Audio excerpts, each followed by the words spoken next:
Unit 55, Antiques and Auctions. In this unit, we talk about antiques and auctions. We meet a man who works at an auction house. We'll make sentences about our wishes for the past, present and future. Exercise 2. Listen and read. In this unit, we are going to revise the different uses of if.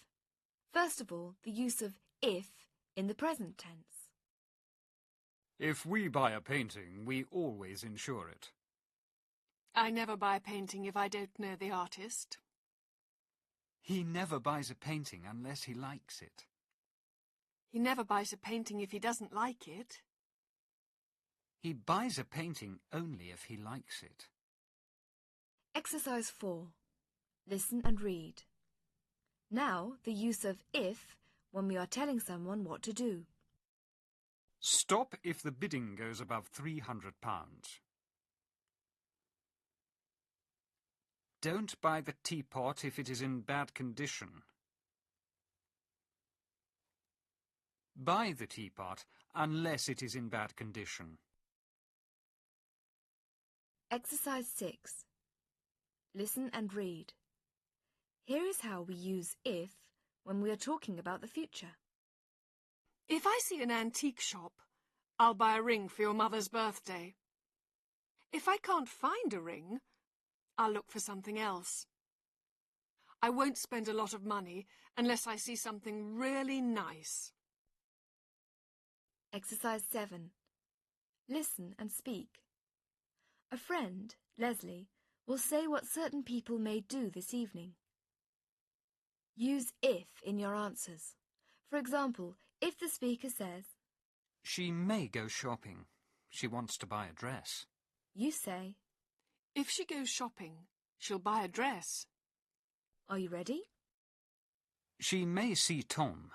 She wants to give him his birthday present. If she sees Tom, she'll give him his birthday present. He may stay at home to watch a video. If he stays at home, he'll watch a video. They may go to the theatre. They want to see Hamlet. If they go to the theatre, they'll see Hamlet. Exercise 8. Listen and read.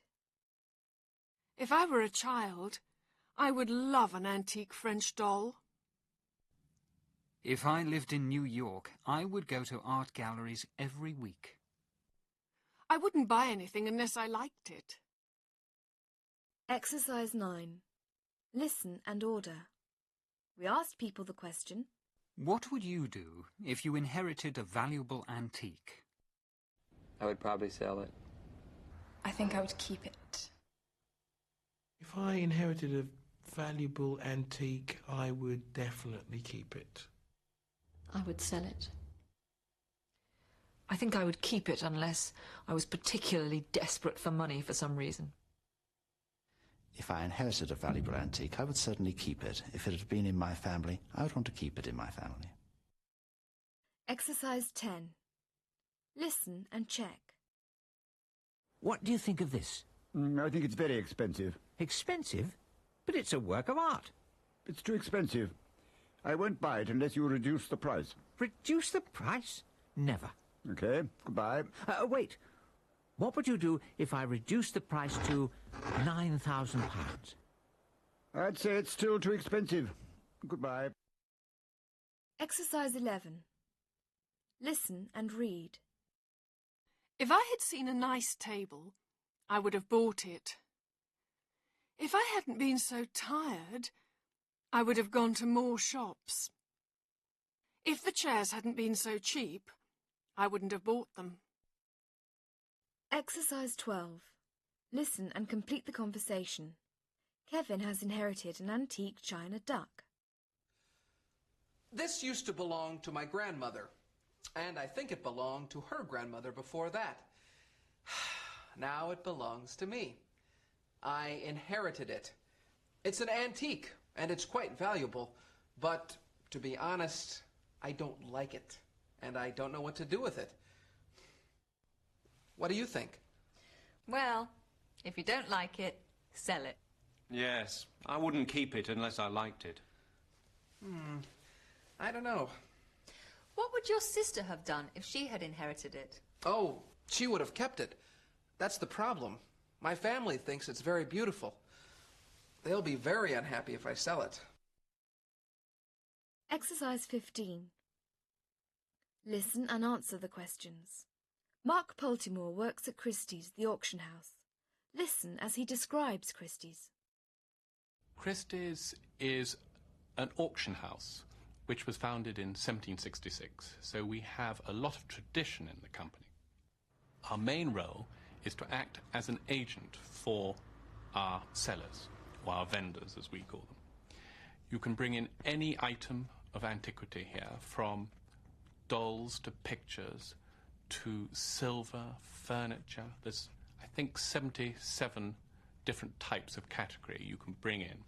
A lot of people write to us. Out of the blue, they send a photograph of the object in question, and they send it to us, and we give them an informal valuation. The second method is we have many clients coming into our reception area, and they bring their objects to our reception, again, for an informal valuation. Exercise 16. Listen and complete. What would you do if you found an antique picture in your attic? If you find a picture, or any antique, which you are not certain of, or indeed you don't know its value, do bring it into us. I think a lot of people are frightened about coming into Christie's, or indeed coming into any sort of establishment. They don't want to appear foolish. But you must come in, because if you don't ask, you'll never know whether the picture on the wall or in the attic is valuable. Exercise 17. Listen and read. Here, Mark gives a client, Victoria Bridges, some advice. Well, first impression is wonderful. It's by this artist called Ruben Santoro, who's an Italian artist. And I think he was born in the 1850s, and he died in Naples in 1942. He specialised really on these sort of architectural views. And here we have, I think, a beautiful view of Venice. And I have to say, it is one of the nicest I've seen for a long time. What I like particularly is the little blob of red there, and the flowers there, and the yellow there. It's wonderfully colourful. And I think it's commercial, not only for Italians, but also Americans or anybody who's been on holiday to Venice. It just sums it up beautifully. Exercise 18. Listen, read and answer. When will Victoria be able to sell the painting? Have you ever sort of wondered what it might be worth? No, I have no idea. I was hoping you could tell me. Well, there have been a number on the market, and I would expect this could make at least £8,000 to £12,000. Really? Could make more if we can get the right Italians and Americans in. Possibly sort of up to 20,000. Goodness. But it's a wonderful picture, and it's so unexpected to see it. How can you tell that it's authentic? Well, there are a number of reasons. First of all, the style is absolutely typical, and the quality is all there. I mean, this is quite a difficult picture to copy because it's so sort of intricate.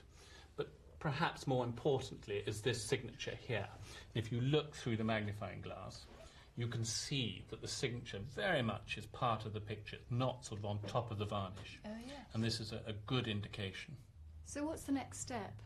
Well, if you wanted us to sell it for you, we would include it in our next important sale of 19th century pictures in 3 months' time. Exercise 20. Listen and read. Mark describes an auction. If you go to auction, there is the excitement of competition. If you have one person that's interested in your object, it will almost certainly go for the reserve price, because there's only one bid. But if there's two people, anything could happen. And that's the excitement. £7,200. Thank you very much. 281 again. The pace is quite quick. If it's too slow, people get bored. it all sounds very exciting, and you should pace yourself very slowly. But if you don't work quickly, people literally fall asleep. And I think we do between 60 and 100 lots an hour, which is a pretty fast pace. And so we tend to start the sales at about 11 o'clock in the morning, and they should be over by lunchtime.